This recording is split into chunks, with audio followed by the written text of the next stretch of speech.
Assalamualaikum warahmatullahi wabarakatuh. Alhamdulillah rabbil alamin. Wa bihi nasta'inu ala umuri dunya waddin. Asyhadu an la ilaha illallah wahdahu la syarikalah wa asyhadu anna Muhammadan abduhu wa rasuluh. Allahumma salli wa sallim ala nabiyyina Muhammad wa ala alihi wa sahbihi wa man walah. Amma ba'd. Para jamaah yang dirahmati Allah, alhamdulillah pagi ini kita bisa bertemu kembali dan kita berharap mudah-mudahan pertemuan kita benar-benar menjadi pertemuan yang bermanfaat, menjadi pertemuan yang mendapatkan ridho dari Allah Subhanahu wa taala. Amin. Para jamaah yang dirahmati Allah, saya menemukan satu ayat yang menginspirasi saya tentang bagaimana seharusnya kita itu bisa mengemban amanat dengan baik dan jangan sampai kita berkhianat terhadap amanat yang telah diberikan kepada kita. Apakah itu amanah yang datang dari Allah secara langsung maupun amanah yang datang dari sesama manusia.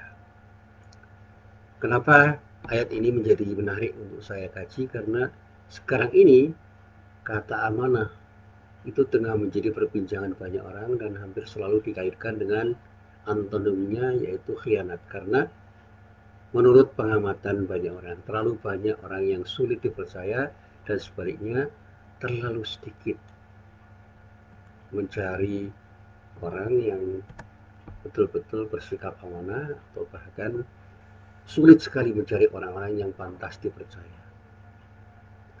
Nah, pertanyaan tentang makna amanah sampai detik ini masih terus mengalir dan oleh karena itu perlu dijelaskan sembari menjelaskan juga makna khianat.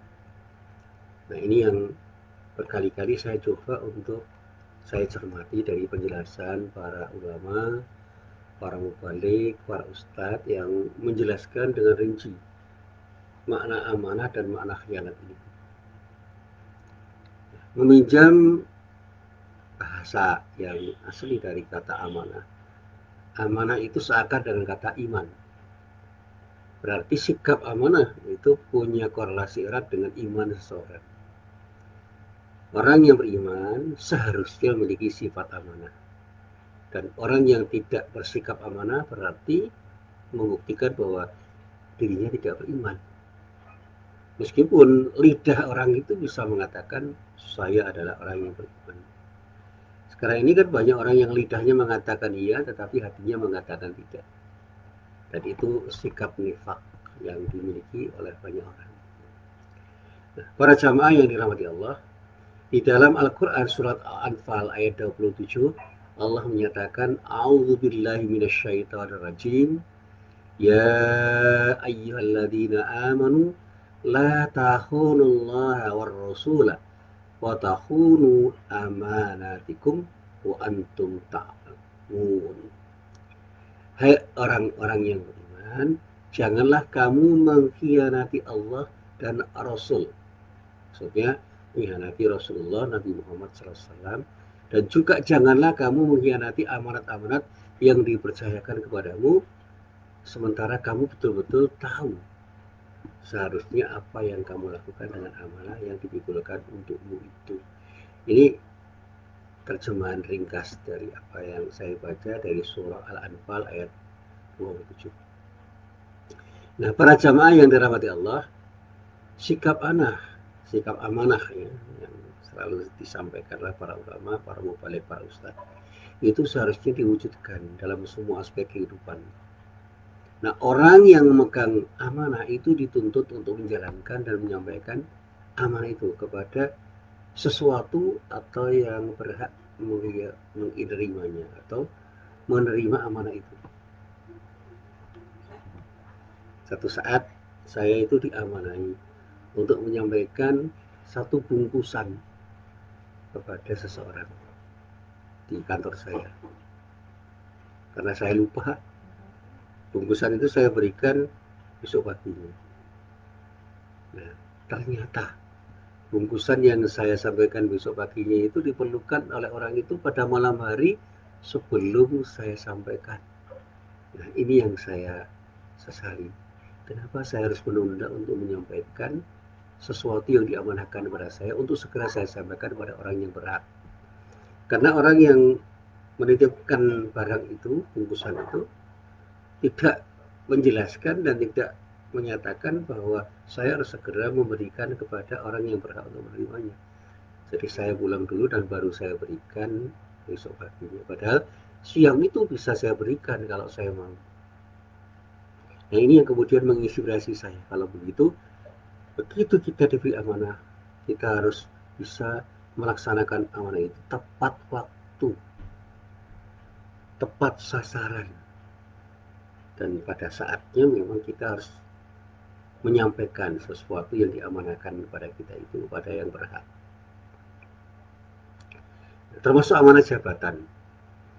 Jabatan itu sekarang banyak dicari, tetapi tidak sedikit orang yang tidak bersikap amanah dengan jabatan yang diembannya, sehingga orang itu justru menggunakan jabatannya itu untuk sesuatu yang tidak selaras dengan amanah yang dipikulkan kepadanya ketika menjabat pada jabatan itu. Apapun nama jabatan itu. Nah, sekarang ini kan banyak orang yang berlomba-lomba untuk menjadi pejabat. Dikhawatirkan kalau orang itu sudah berlomba-lomba mencari jabatan, jangan-jangan pada saat mendapatkan jabatan justru tidak bersikap amanah dengan jabatan yang diembannya. Ya naudzubillah min dzalik, mudah-mudahan kita terlindung dari hal yang seperti itu. Nah, para jamaah yang dirahmati Allah, di dalam ayat Al-Quran yang lain, itu pada surah An-Nisa ayat 58, Allah berfirman, Innallaha ya'murukum an tu'addul amanati ila ahliha wa idza hakamtum bainan nasi an tahkumu bil adl innallaha ni'amma ya'idukum bih innallaha kana sami'an basira. Sesungguhnya Allah menyuruhmu untuk menyampaikan amanah kepada yang berhak menerimanya dan menyuruhmu apabila menetapkan hukum di antara manusia supaya kamu menetapkan dengan adil. Sesungguhnya Allah memberi pengajaran yang sebaik-baiknya kepadamu.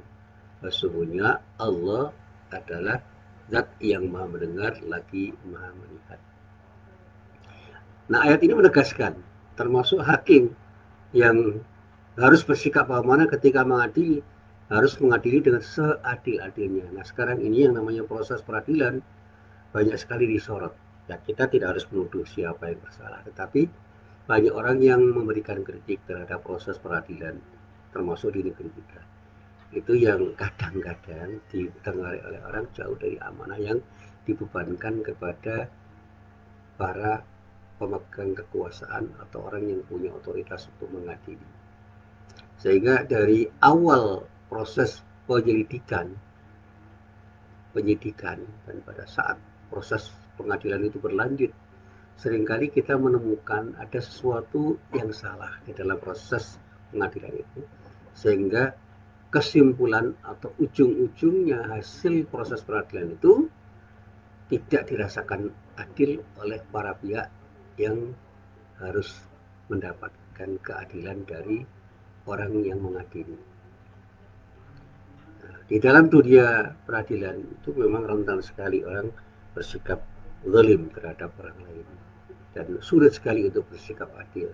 Padahal keadilan itu yang harus dicari dan diperoleh.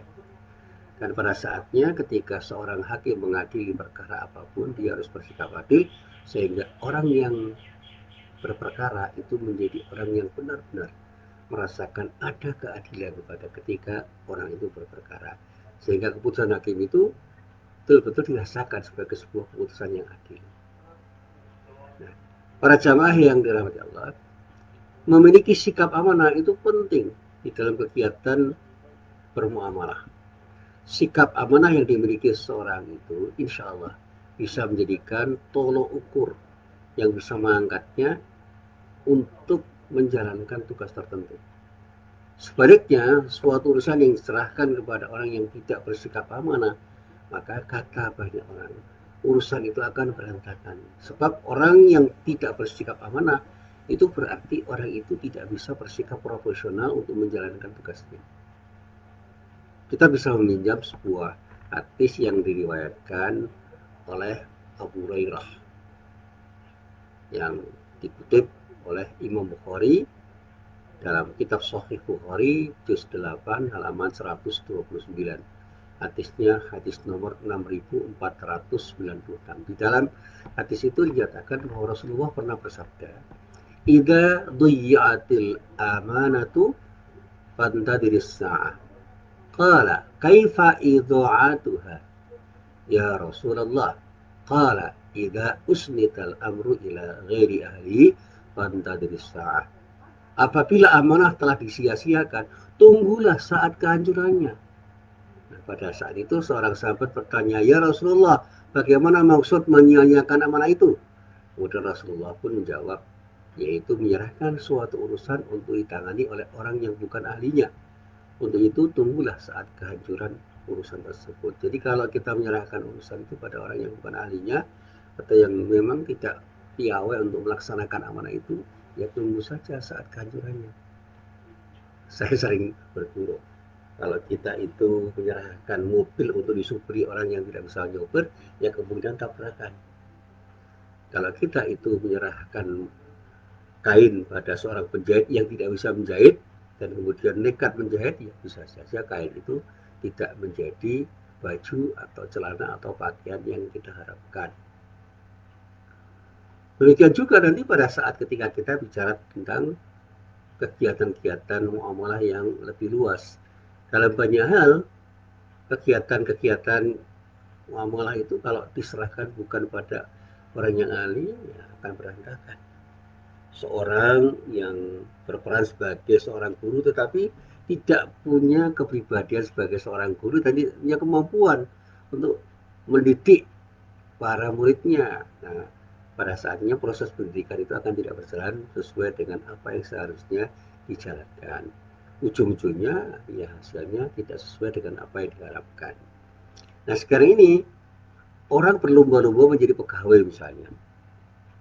Yang kadang-kadang orang itu masuk di instansi dengan pekerjaan yang bukan bidangnya, tapi karena dia sudah harus menjalani proses kegiatan yang memang diamanatkan kepada dirinya, ya dia akan menjalankan, padahal dia tidak punya keahlian di bidang itu, dan itulah yang kemudian menjadikan pekerjaannya itu berantakan. Nah, sekarang ini kan orang seringkali bersikap pragmatis, lah yang penting kerja, padahal belum tentu apa yang dikerjakan itu sesuai dengan keahliannya. Tunggulah saat kehancurannya ketika pekerjaan itu diserahkan kepada orang yang bukan ahlinya. Apalagi kalau dalam proses kepemimpinan yang lebih luas. Kalau kita menyerahkan kepemimpinan yang besar itu pada orang-orang yang tidak profesional, orang yang tidak pantas untuk menjadi pemimpin dan tidak punya kemampuan untuk memimpin, ya tunggu saat kehancuran ketika pemimpin itu memang tidak bisa menjalankan amanahnya sebagai seorang pemimpin. Nah, disinilah orang bisa membedakan amanah dan khianat. Dan sikap amanah dan khianat itu bisa melekat pada siapapun. Orang yang beriman cenderung akan bersikap amanah karena dia tahu bagaimana seharusnya menjalankan amanahnya. Tetapi bagi orang yang tidak beriman sulit untuk menjalankan amanah itu karena dia tidak tahu bagaimana seharusnya melaksanakan amanah itu. Nah, iman itu menjadi modal dasar. Nah, keahlian itu kan menjadi sesuatu yang akan mengantarkan orang yang beriman itu untuk melaksanakan amanah yang dibebankan kepadanya. Maka orang yang beriman itu harus tahu kompetensi yang harus dia miliki itu apa ketika harus menjalankan pekerjaan yang harus dijalani. Dan disitulah kemudian dia harus mengatakan iya atau tidak ketika diserahi pekerjaan yang memang diserahkan padanya. Kalau memang tidak mampu, jangan mengatakan iya.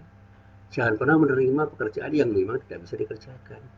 Kalau mampu, ayo dikerjakan dengan sebaik-baiknya supaya pekerjaan itu menghasilkan sesuatu yang bermanfaat karena dikerjakan dengan sesuai dengan sesuai ya dengan apapun yang menjadi aturan-aturan yang terkait dengan pekerjaan itu. Dalam bahasa sederhana, kalau pekerjaan itu dilaksanakan sesuai dengan aturan-aturannya, dengan kompetensi yang dia miliki, dia akan mengerjakan sesuatu itu dengan baik. Dan inilah yang saya sampaikan sejak awal.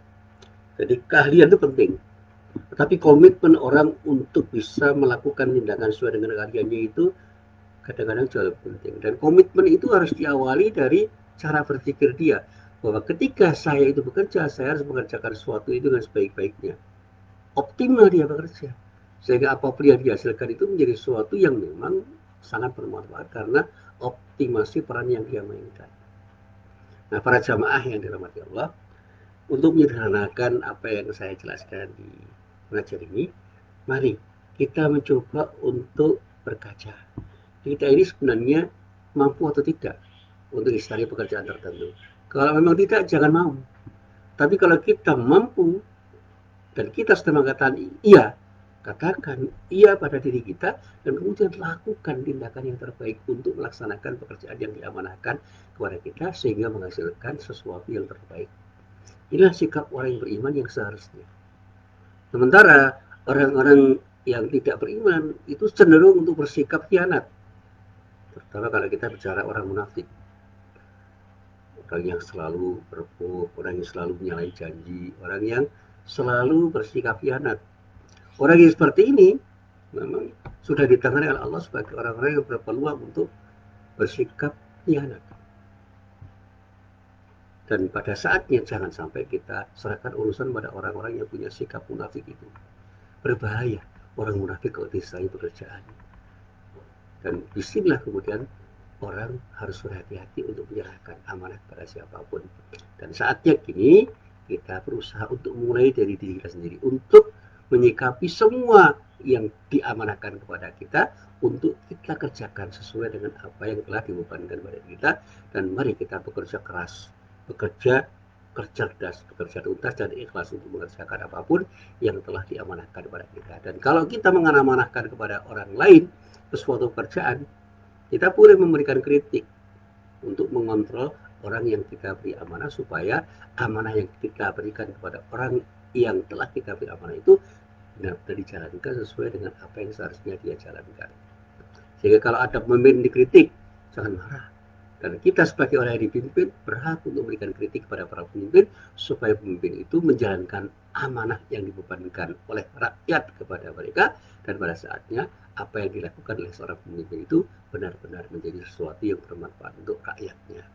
Disinilah sekali lagi saya katakan, mari kita budayakan sikap amanah dan kita buang sikap khianat.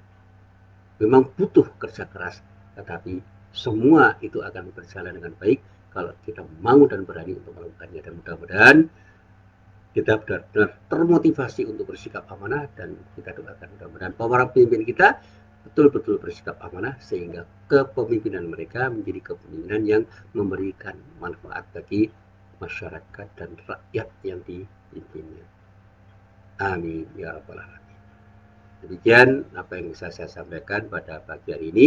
Mudah-mudahan bermanfaat. Billahi taufiq wal hidayah. Assalamualaikum warahmatullahi wabarakatuh.